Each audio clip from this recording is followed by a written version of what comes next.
And welcome to another edition of the Nerdy Agent Podcast. I'm your host, Luke Pettersen, with my brother and fellow nerd, AJ. Josh is out today. He's with childcare. Josh is starting his own childcare company today with his two kids. We'll see how that goes for him. We will see. Today we're going to talk about the jobs report, what it is and why it matters for you as an agent, why you should follow it, where you can follow it, all the information you're going to need. But first, a would you rather of the week. Would you rather have a house with a room that can change shape or a house with a ceiling that can project the night sky? Night sky, no question. Depends what kind of shapes we can change into. I don't understand the shapes part. What if my room can change shapes into a sport court whenever I want? That would be fun. I think I'm going to take the shape changing because then I can just be like, I want to watch a movie. Room, change into a movie theater. That's pretty cool. Now, I don't know if that... It wasn't shape, though. It didn't say type. It just said shape. So like diamond, triangle, square, rectangle, circle. But what if I could turn just a huge room and then I could just have a basketball hoop I just roll in? It is definitely a fun way to look at it. Can I give like a one fun fact before we start with the jobs report? Sure. So in the UK, the average level of a 2-year fixed mortgage now stands at 6.66%. That is the highest since August of 2008. And the country has 700 loans coming due in 2023. And they're all adjustable? And everything gets adjusted. So a lot of the loans there, I guess they use much shorter terms. They started using 30-year fixed mortgages more recently, and I think the average consumer was doing that back when the rates were very, very good. But there are a lot of them that are coming due this year. So about 700,000 fixed-term contracts set to expire. Two-year balloons? Yeah, exactly. So they have a lot of it's like it's probably a 30-year AM, but it's on a 2-year loan. And their rates are like 2%? 1.5. And they're all going to now have to adjust to refinance 6.5. Yeah. So pretty wild. And one more pitch for why the United States understands how to run their mortgage market better than other places. And the economy in general. Yeah, I think a lot of places are not employing that 30-year fixed rate across the board like we are. So just a kind of fun stat to follow. They also have inflation that's like 8 or 9% still right now. There's a lot. I have a buddy and client from the UK, and there's from an economic standpoint, there's a lot that's happened in the last 5 years over there that's not going well for Pretty them, crazy. From what I've heard. That is nuts. We should be kind of fun to do like a one-off, see what happens with that later on. Absolutely. So getting into the jobs report, the important stuff today. To start, just for the listeners so they have a basic understanding, because this one is, it's not the same as the CPI. It's not as well known, I wouldn't even say. Explain what the jobs report is. It's, there's a few different publications that release information each month, which tells you how many jobs were added in the month of June, what the unemployment level is, what the wage growth has been. So we'll talk a little bit about ADP, put their information out on Thursday. On Friday, the official numbers from the Bureau of Labor Statistics, I believe, came out with wildly kind of different numbers. So we can talk a little more about that. The three things, like you had said on there, that they track that are important for what the Fed does, essentially, and how the economy reacts, is how many jobs were created, how much payroll changed, if it went up, if it went down, if it stayed the same, and what the unemployment level is at based on the targets, obviously, that they have, which is similar to having the targets for the consumer price index. And why should agents follow this? Why should they want to know what it is and understand everything about it? So the biggest thing to follow is what the estimate was versus what the actual numbers were. So Wall Street, different types of people come out and they say, we think that they probably were going to add X number of jobs in the month of June.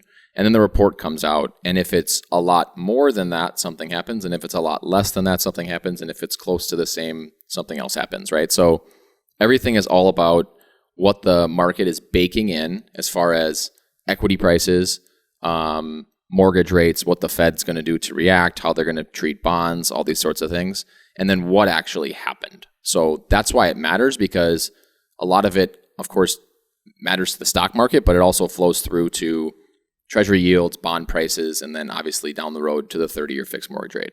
And that can affect the agents themselves. And I want to make sure I just put this in here on this podcast.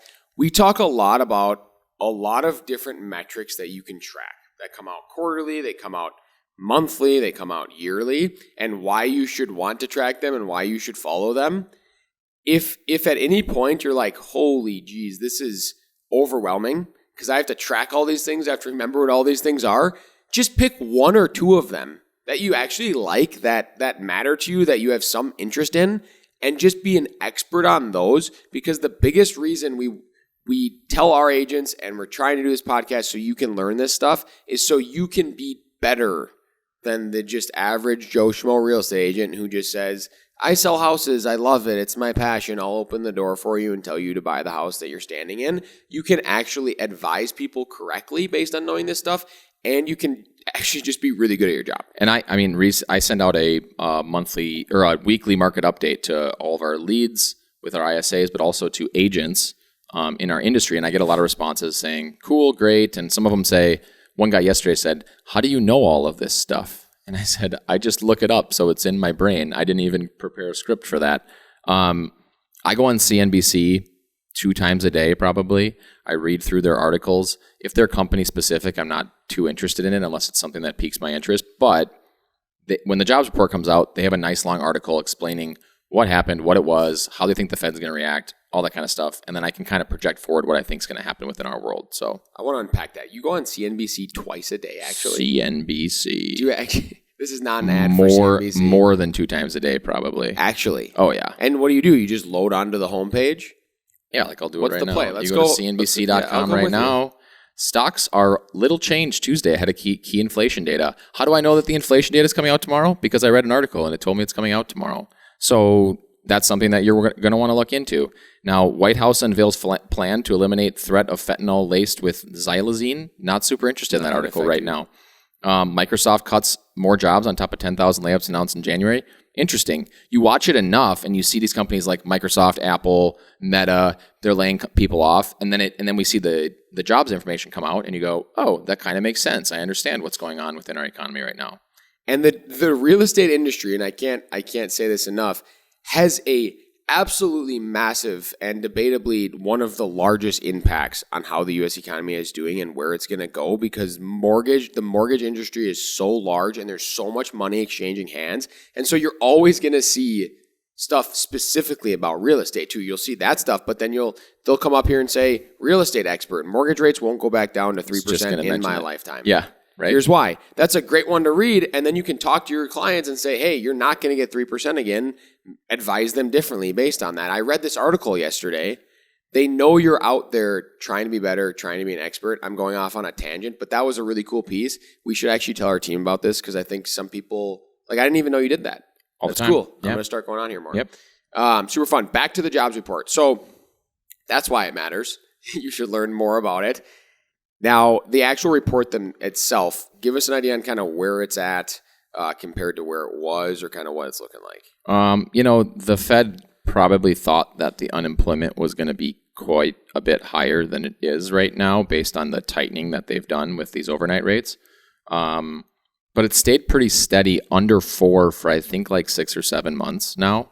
And since the pandemic, it's kind of gone down and stayed pretty flat. So it's pretty low. The most recent, though, Thursday, a report came out kind of saying it's very strong. We're adding lots of jobs. And then the official report came out on Friday saying, psych, actually, we added about 30,000 less jobs than we were anticipating. So 240,000 was the number they were looking for. 209,000 was the actual number. That's the least number of jobs added in 2.5 years. So I'll say it again. The least number of jobs added in 2.5 years in June this year. So that kind of mixed the market up a little bit, and it got a little bit confused. Payrolls are up. Unemployment, like I said, 3.6%, still very low. The Fed is projecting that's going to be around 4.5% by the end of the year. Luke found somewhere that people are saying it needs to reach 7.5%. That podcast that Josh sent over to us, to curb inflation, and a lot of the people that came on that, economists on that podcast said, it's got to get to at least 6%. And if you don't understand why that's the case, think about if you took all the salaries from 3% of people and you just removed them from our economy, you could see that people are probably going to spend a lot less money, right? So it does matter. Oh man, this would be a good. If you do watch Always Sunny in Philadelphia, the new season 16, episode 1, the gang inflates is the name of it, and the cold open is unbelievable. They're talking about inflation, and he says it's easy, guys. If more people have jobs, they spend more money, and when people spend more money, inflation goes up. So we got to stop people from having jobs so they don't spend money, so inflation goes down. It's pretty straightforward on kind of what they're trying to do. Yeah, so there's a couple different ways that rate does that, right? I mean, when they crank on the rate, it makes it more expensive to borrow. So when it's more expensive to borrow, hypothetically, people spend less money on credit cards, car loans, mortgages, all these sorts of things. Now, we now understand that not only the car market, but also the housing market are very complicated marketplaces. And when it gets more expensive to loan, then those who hold the less expensive loans are less likely to sell. So that's a little bit more of a complicated thing. And you could say that bleeds through into a lot of other industries. But the idea is, if companies are growing and they were taking out, loans or facilities to have more money, they're now not able to do that as effectively. So they're going to be hiring less. They're going to be laying off more. So the Fed's trying to see some of that information start to trickle through. And you touched on it a little bit, but has the Fed said anything about this jobs report specifically yet, or like what they're thinking based on it? What are they saying the Fed is going to do essentially based on this report? They're pretty gray on it. Pretty much everybody I've seen at least an 80% baked in chance that the Fed raises the rate again in July. I think I just saw that the market was at 27% chance for September, which is the meeting after July, and now that's dropped to 22%.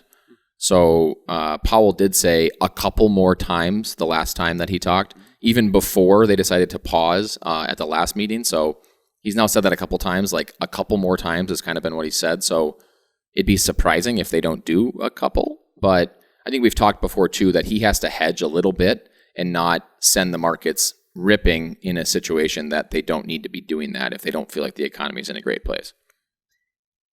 And how does this, in the Fed, I think the biggest thing there is the Fed's basically just staying status quo. At the moment, that's what people are saying, is like they're probably just going to do the same thing they were planning on doing. This report wasn't like something that was going to drastically change their thoughts. Based on this report, based on what the Fed's saying, does that have any effect on the real estate market in general? Yeah, I mean, like I said, there's the market is forward-looking all the time. So when I say 80% chance in July, if they actually do it in July, nothing's probably really going to happen. Now, if it's a 22% chance in September and then they do it, that will send the yields up and probably the rates up. And we've seen, Thursday was a huge, what I kind of thought, I talked to a mortgage guy yesterday, I was like, seemed like a really big overreaction when the 10-year yield went from 3.8 something to over 4 pretty quickly. And then when the numbers came out Friday and it was mixed, it didn't come down as much as I would have anticipated. So the rates are, I think the average rate right now, I can see on Mortgage News Daily, 7.12. That's up from around 6.9 at the beginning of last week. So it definitely affects the industry when these reports come out because it affects the policy making that the Fed does. And that makes sense. And again, like you said, the Fed's going to kind of stay status quo, which is going to keep the real estate industry doing kind of the same type of thing going here. If they choose again in July, though, not to raise it, then that might affect interest rates. They might come down a little bit. But the moment they're kind of going to stay just kind of where they are. Well, yeah. I mean, if they, again, everything acts off of the forward looking. So if there's an estimate or a prediction and that doesn't come true in one way or another, the markets are going to react immediately. When it comes to mortgages, the markets react, fairly swiftly because we're talking about 30-year paper. And so you've seen the banking crisis, and I won't get too much into it. We talked about it on a previous podcast if you want to check it out. But when you're locking up paper at a certain rate, and then the rate goes way up, and you're a bank, well, now you're loaning at a much higher rate to try to cover the fact that you have a much lower rate on your books. So all of this matters within the industry, and the jobs report is just a super good indication of how the economy is doing. And so the biggest thing here, because we explained kind of what this looks like, the biggest thing here is making sure agents can understand how to properly talk to their clients about this. So we haven't really been doing script of the week, but that's essentially what we're doing. So let's say you're with somebody and this agent out here has been listening to this and they said, I want to use the jobs report that just came out to talk to someone in my sphere of influence, one of my clients, to let them know that I'm paying attention. I know what's going on. Let's say they ask like, hey, how's the market doing? And you're going to use the jobs report to show that you're paying attention to what's going on. Yeah, I mean, you could say it's a little bit mixed, right? Like the jobs report just came out last week. It came in lower than the consensus, but the unemployment numbers are down. And there's other reports within that said the job market's super healthy. Notably, that unemployment number, right? 3.6 is very, very low. And so they're saying until we keep tightening the screws on this overnight rate, we're not going to get unemployment to a point where we can curb this inflation. And all of that filters into the yields, the mortgage rates, and it really impacts what buyers are doing on Main Street, right? So like what we're, the clients that we're representing, what they're actually able to do and what they're able to afford. I think you could even add in there, which might be interesting, because I don't think the general public, I think they know a little bit, but not a ton. You could say, did you know that they want unemployment to go up? Yeah. It wasn't high enough. Like they want more unemployment. Were you aware of that? And they'd say no, and say, tell me more. And you kind of chat them through kind of what they're trying to do, and have a conversation about that. I think can be helpful for your clients to understand, but also, again, make you the expert in the room. The last thing I have on here is where you can track this, which you had already mentioned, the Bureau of Labor Statistics. Yeah, I mean, that's a great spot to track it. I think some people would probably get hung up in the weeds if they start looking at charts on that website. Yeah. So again, I go on CNBC. Some people will use Market Watch, Yahoo Finance. CNBC seems to be a pretty middle of the road. Biased. They have some, fear mongering with different things. I usually just don't read those articles. I read the more factual stuff. So jobs report came out and it was lower than expected. That's the kind of articles to read, and it'll give you some little tidbits. And again, to Luke's point, a script to just say it was supposed to be 240. They thought it was actually 209. Here's what actually is probably going to happen because of that. That's just a real world application. It's pretty easy for most people outside of the industry to understand. And hey, if you are on social media, you could even shoot a video about the jobs report and post it. How about that? I know real estate agents all over the world like to shoot their funny, satirical comedy videos for social media, but maybe add something in there with some knowledge for your people. I think that can add a lot of value for them. That's all we have this week. A little bit quicker Nerdy Agent podcast. We'll be back next week. We'll have a business tip coming up. And as always, folks, remember, be better